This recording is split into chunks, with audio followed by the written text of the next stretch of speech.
concept for a backyard design that checks all the boxes. As a landscape and garden designer myself, I always love creative solutions to backyard landscapes. And Summer, you had an idea when you built or bought this home that you kind of wanted to execute. Can you tell me a little bit about what your thought was? Yeah, sure. Well, we had a bigger yard than what we were used to previously, and we really wanted to make it more of an open concept to let people, guests, family, our future kids come in, walk through, play around, and like have a lot of space. But we also wanted it to match the house, so to have a modern feel to it, not overly modern, but comfortable and playful and fun, and places where we could cook, hang out, and entertain guests, and just have a lot of space. Sure. So you sought out a designer and had some help with this. Tell me a little bit about that process. Yeah, so Matt and I actually worked together on our last house. We did something smaller in our backyard there, so I already knew I wanted to work with him again for this. We talked a little bit about some ideas, and he really helped me elaborate on the original ideas I had. He gave me this giant book of pavers to pick from, and the first time we talked about it, we already had the same pavers in mind, so I was like, all right, we're already on the right track. And those pavers sort of led you to kind of a unique theme back here. Tell me a little bit about it. Yeah, so he had this great idea of a chessboard piece. We didn't want it to be just a square, typical chessboard, and so we kind of expanded on that idea. Took some artistic license with it. Yeah. And added some different areas, like with their pergola, and making sure there would be a space for a big grill. And then he really just went over the top with the different plants and everything that kind of matched the chessboard feeling and theme. Sounds perfect, and it looks beautiful. We love it. So Matt, this is really a unique concept. Tell me a little bit about your design process and working with this particular homeowner. We had worked with Summer before on a project in East Nashville, and then she kind of called me out of the blue and said, we have a new place, and wanting something a little more modern. So I brought a catalog, and we looked through the paver designs. And we both kind of went on found the same design in the book that we liked, and it was kind of a checkerboard pattern. So then that got my wheels spinning. I was like, well, why don't we do a chess-themed landscape? Sure. We can do some plants to represent the pieces on the board, and ultimately we decided on this is Techo block, this is the Industrious Series pavers. As you can see, we've got 3 colors. We've got a black, we've got a medium gray, and a light gray. So kind of the checkerboard pattern put together. That represents the board itself. It represents the board itself, which is usually in a sort of artistic squares. way. Took a little artistic creativity to kind of meander. We needed to get pathways to the pergola area and a sidewalk and a sidewalk out. And as Summer mentioned, a place for the grill, spaces to entertain. Exactly. You know, all of those kinds of things. So then from that point, obviously you took a plant palette and then recreated the chess pieces with that. Yes, more creative freedom. As you know, on the chessboard there are 16 pawns. We used the green velvet boxwoods to represent the pawns. There are rooks, knights, and bishops. The bishops are the taller, slender pieces on the board. We used the emerald green arborvitae to represent the bishops. The knights, we used Annabelle hydrangea to represent those. And then the rooks, HM Eddie U. Okay, so those are a tall, slender, upright evergreen shrub. Yes. And then of course we have kings and queens on the board, the queens being the tallest piece on the chessboard. We chose Moonglow Sweet Bay Magnolia, which has the beautiful white flowers. And then the kings are represented by the Autumn Brilliance Serviceberry. So those will have, several of these things will have multiple seasons of interest also. Correct. The autumn brilliant service berry will turn a fire red in the fall. Right, little white blooms in the spring. White blooms in the spring, and then berries in the spring too. Berries Yeah. and then fall color and pretty bark as it ages, you know, kind of silvery Exactly. gray bark in the wintertime even after it loses its leaves. And the moon glow magnolia is kind of a semi-evergreen sweet bay, right? Exactly. So it it will doesn't keep- lose all its leaves in Right. the winter. It loses some. Mainly chose it for its structural form, like Right. the multi-trunk. It's just such a beautiful specimen. Well, and it's got those great flowers on it right now and fragrant. Fragrant. So as If you're- yes. they mature and get a little bigger and they're really blooming a lot, it will be incredible out here during Absolutely, you you just walk by and you can late just smell May, the aroma. June, It's just it's a wonderful time period. wonderful smell. So in the arrangement of the plants, is there anything having to do with the chess game in how they're arranged, or did you take a little more artistic license with A little that? bit. I didn't want to get too far into the board with Right. pieces on the board, but you can Right. see some of the boxwoods are in a little bit, represents one move forward. Right. And basically we tried to keep 2 rooks used on one side of the board, 2 bishops, 2 knights on each side of the board, Right. and then just added a little bit more. And then For you've screening. popped some color in some places. Is that just for fun? That was Miss Summers doing. Yeah. She just added a little bit, Sure. a little bit here and there. Always nice for to have some a little bit of color. Yeah. Absolutely. And even your furniture is kind of a contemporary look and feel. So that matches. Even the little side table over here sort of looks It's like very, a chess piece. it looks like a chess piece. It You know, does. everything kind of matches does. and goes together. It's really, really nice. Yeah. So when you're working on a small urban lot like this one is, because we're just over maybe a quarter of an acre here, Correct. something like that. And obviously the client, Summer, wanted to maximize the amount of space they had back here. How do you work with a client to meet their needs, but also do something that's aesthetically, you know, pleasing? Pleasing. Yeah. And yeah. So first of all, we came up with a design on paper. And incorporated concrete. We brought in a concrete company from Clarksville to pour the sidewalk and the pad for the pergola. Sure. And then maximizing the space, just kind of drew out the plan for this. Right. And So that leaving you- enough room for 4 garden beds to separate the hardscape from the house. Right. Enough room for, you know, a focal point here, a focal point here, Right. and some structural shrubs and filler. Another interesting little design element is this black lava rock that you've used around the edges. It's not just mulch right up to the edge of the patio. Correct. Is that just an aesthetic thing, or does it? It is. Go with- Mostly just for aesthetics. I felt just bringing mulch to the edge of the patio looked a little boring, so I wanted an extra texture, an extra layer of color, and I thought the black lava rock was a great choice because it matched the darkest color of the paver. Of the pavers. Awesome. And I know, obviously, Summer has taken a little creative license out here also. You mentioned that she planted some of the color. They've got some containers with little patio cherry tomatoes. And just again about maximizing space and using the little vertical garden to have some herbs Right. to cook with. And Yeah, that it's a great kind of thing. idea. Yeah. Well, thank you so much for letting us into your world of design and showing us around a really unique little backyard. We really appreciate Yeah, it. absolutely. It was my pleasure. Thank you all for coming.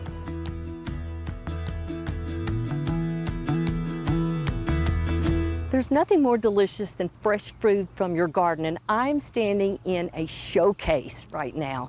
We're in Knoxville at the UT Gardens, and my special guest is James Newbern, who is the interim director of the gardens. James, thank you for being our guest. Well, we're excited to have you here, Tammy. We watch your show all the time. I love this garden. Well, thank you. So thank you. talk to me about this kitchen garden, because it's very unique. Well, this kitchen garden is designed to display vegetables, fruits, edible flowers, herbs. So it's really, as opposed to the conventional farmer's vegetable garden, Right.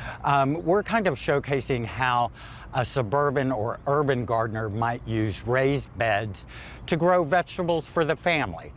And you say you've got about roughly half an acre here just for the kitchen garden. Just for the kitchen garden, right. And it's all fenced in, and we try to keep the critters out of it.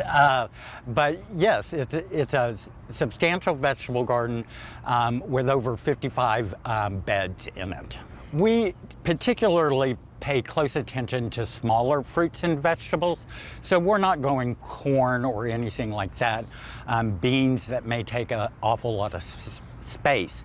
What we do concentrate are small fruits. We grow a lot of All-American Selection winners that are designed for high yield and good flavor.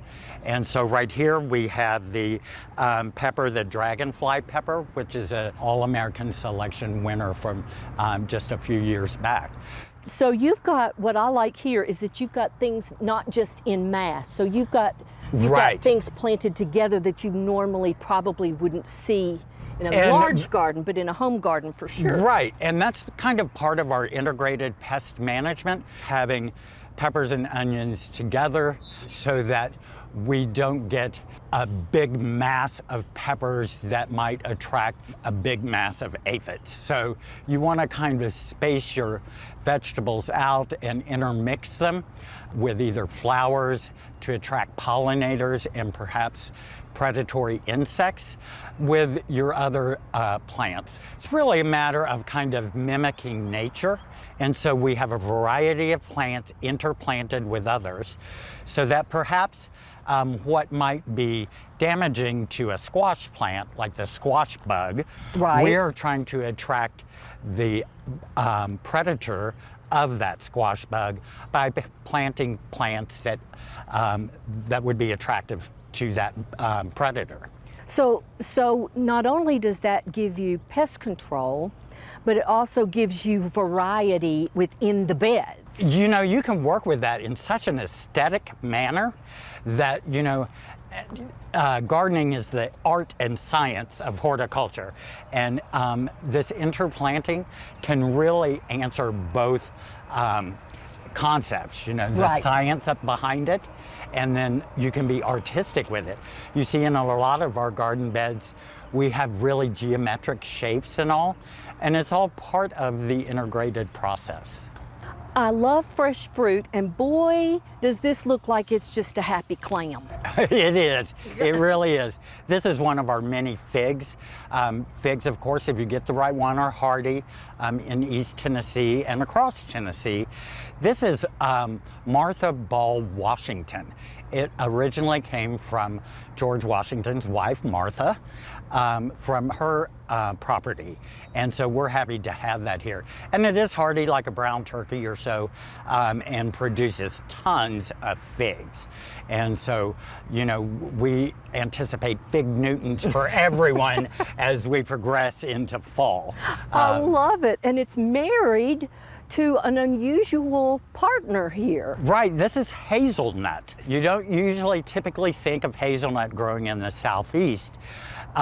Commercially, hazelnuts are grown in Oregon, Northern California, but hazelnuts do survive here and do produce. And so this is kind of the precursor to the nut part of the hazelnut that will come on. Which is actually beautiful. It looks like a bloom. It does, doesn't it? Yes. Yes, and you know, it has beautiful fall foliage too. Tell us about how you utilize vertical plantings, because that really saves some space in the garden. You know, and that's really important, Tammy, for the urban and suburban gardener, that you have limited space, so you need to think vertically up as well as what you can do out. And so, for instance, this structure that holds the purple hyacinth bean vine acts as a support for the vine, but yet adds a nice aesthetic touch to the garden as well, provides needed shade when you're out here working in the garden. Right. And so we have that. Some of our tomatoes are grown vertically, the non-determinate type that just keep vining. And then also breeders recognize as well the importance of smaller, more compact plants for the homeowner that needs those conditions. So we're seeing dwarf blueberries that you can grow in a container. We're seeing small, narrow, columnar apples and crab apples that can just grow straight up, so that that space is really utilized to the best advantage it can be. And beautifully, I might add. And beautifully, of course. Herbs are my love, and I think this could be the biggest rosemary plant I've seen in a very long time. It's beautiful. It is. And I'm sure with your cooking expertise, you know, people are just really anxious to have their own fresh herbs. And our garden here at UT has a lot of herbs in our collection. So this is a hardy rosemary. Boy, you can use this, you know, the skewers, the bare bones for the skewers, or just harvest a few leaves. You've got rosemary, we've got oregano, we've got thyme, basil. There's some new basils that are resistant to the downy mildew problem that we've had recently. Good. All American Selection discovered that.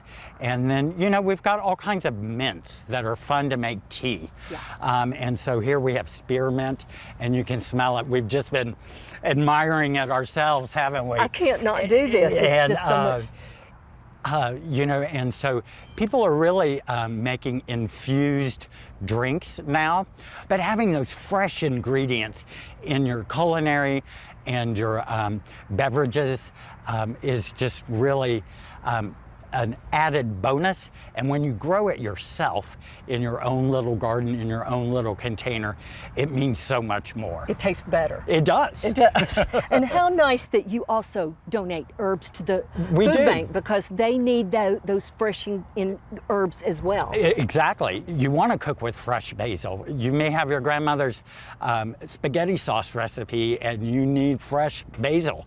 We provide that for you. A great example of just how diversified this kitchen garden is just what we've got in eyeshot. So we've got thornless blackberries that are along the fence row there that yields right straight into the okra and cilantro here. And James, I'm falling in love with this variety of okra that you've got planted here. It's nice and compact. It is. It's an All-American Selection winner.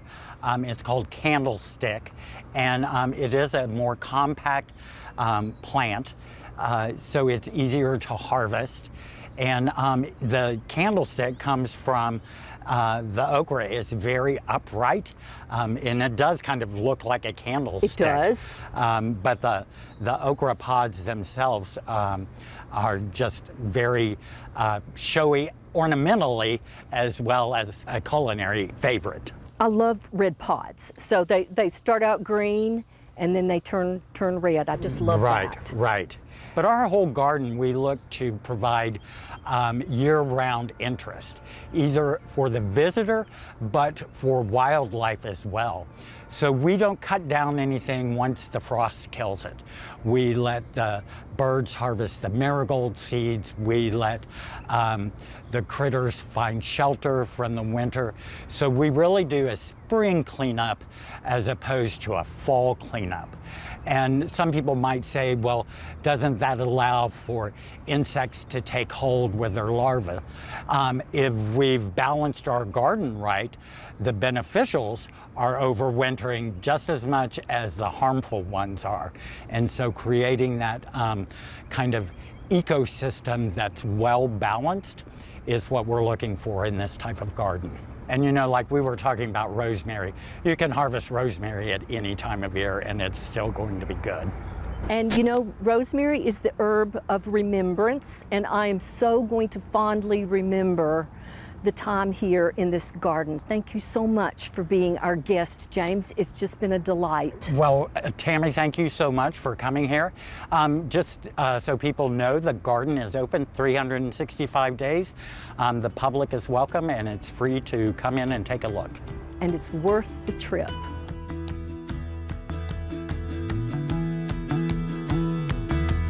Do you know that a sedge has an edge The world of sedges. We are about to learn about the native and the non-native, and I'm going to Joy Bovin at Bates Nursery, and she is in charge of a lot of things here, but today her expertise with us is going to be about sedges.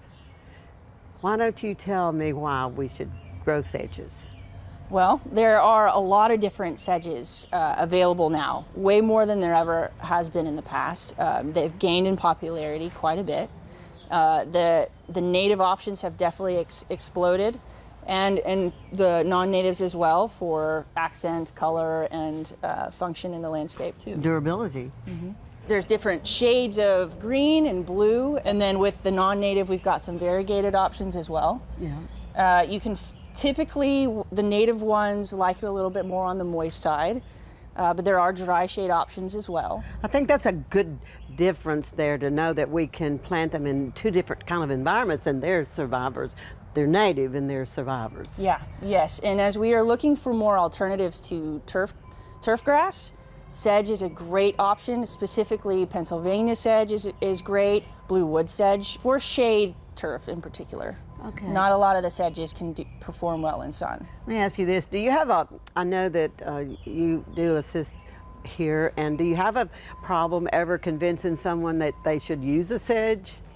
Sometimes they don't always see the beauty of them, but with some of the cultivars that are coming out now, they're a little bit more appealing. Yes, they are. But it's also, we've got to start changing the conversation a little bit about why specifically natives, why we want to be planting more of those. Mm-hmm. Sedge is considered a host plant for several species of skipper moths. Oh, that's fun to know. Yeah, and so it's an additional ecosystem function that they serve. We're going to start off with the natives over here. Sure. Tell us about this one right here. All right, this is Carrick's Bunny Blue, or Hob is the botanical name given to it. It keeps that blue color pretty much throughout the season. It's evergreen.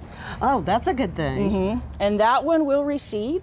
So if you're looking for an alternative for shade turf, I think it makes an exceptionally great option. How does this reproduce? Does it reproduce from this, or does Yes, it so runners? yeah, they'll form seeds on those ends of these portions here, and then they'll fall to the ground, or birds will take them off. Yeah. And then they'll pop up in other areas of your landscape, which sometimes you don't want, but they're really easy to pull up. And that's the main thing. Yeah, and if used as a turf alternative, that's exactly what you want. Let's talk about Pennsylvania sedge. This is really the first to hit the scene for turf replacement, and it's because it reseeds. It has a really nice look to it in mass. I wanted to kind of emphasize another reason why we need to be replacing turf with more ground cover that we don't mow. A lot of insect species will drop from the canopy layer onto the ground layer, and that's where they pupate, finish out their life cycle. So when we have mature trees in an area and turf, we're disrupting that cycle that they go through. Mm-hmm. And oftentimes, without even knowing it, we're mowing over them. Well, let's talk about the non-natives, and they may be the ones that people are more familiar with. Mm-hmm. So let's start over here in the front. This is that chartreuse color. Yes, that is Everillo. It's a part of the Evercolor series, and there's several within that series. That one definitely gets the biggest out of all of those. When you say big, how big? In the landscape, almost 2 by 2. Oh, yeah, 2 feet. 24 inches by 24 inches. And it stays that color all winter. It does. That's yes, a good thing. It is really a statement, and it brightens up a darker space. And I can see that being used with a lot of the heucheras and all of those different colors. Oh yeah, and a blue hosta. Yes. Yeah. The color palette is excellent. Now I like the little fuzzies going on here. What is this one? Very decorative. That's Everglow. That's another one of the Evercolor series. And right next to it, we've got, this is Feather Falls. That's a newer one. Supposed to get about 12 inches, but it looks to me like it's gonna get a little bit bigger than that. Can I testify here? Yes, you may. Well, let me tell you, I purchased 2 of these last fall, and I put them in some urns, some gray urns, and they have been beautiful. all winter. They did not get winter burn on them. They're not like your Larope and how some of those grasses do. So this has really filled a gap for me as to how to put some winter color and beauty actually into those containers. Yes, I'm glad you mentioned that because these sedges are great as winter container. Okay, well here's a nice little feathery one. That's a little bit smaller. That's Ever Gold. That was it was the first one I think of that series, and they don't always group it into the Evercolor series, but Ever Gold leads one to think that it might be. Again, it's evergreen. That's the main thing, because when all the pretties go away, what is our foundation going to look like?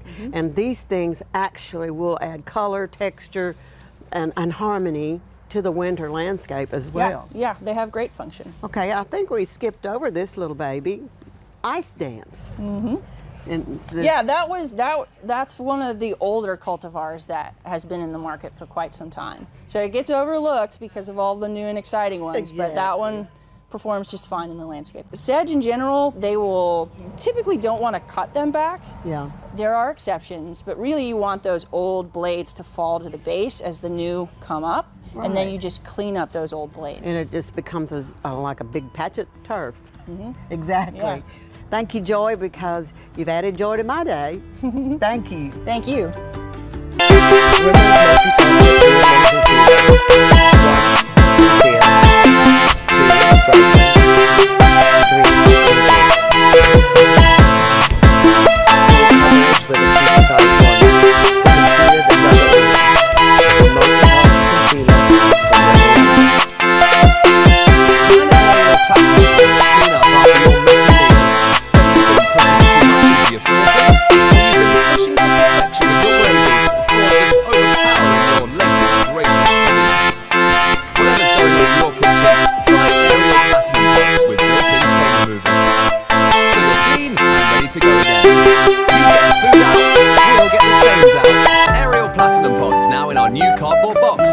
On stains by which always keep away from children.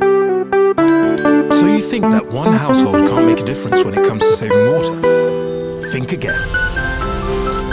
Skipping the pre-rinse saves 1,000 litres of water a year on average.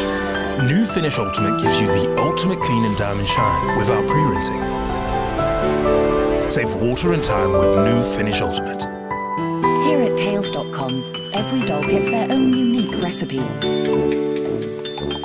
Made with our highest quality ingredients from over 1 million possible combinations. We use precise nutrients tailored specifically to your dog's needs. And with the taste they love. All delivered monthly to your door.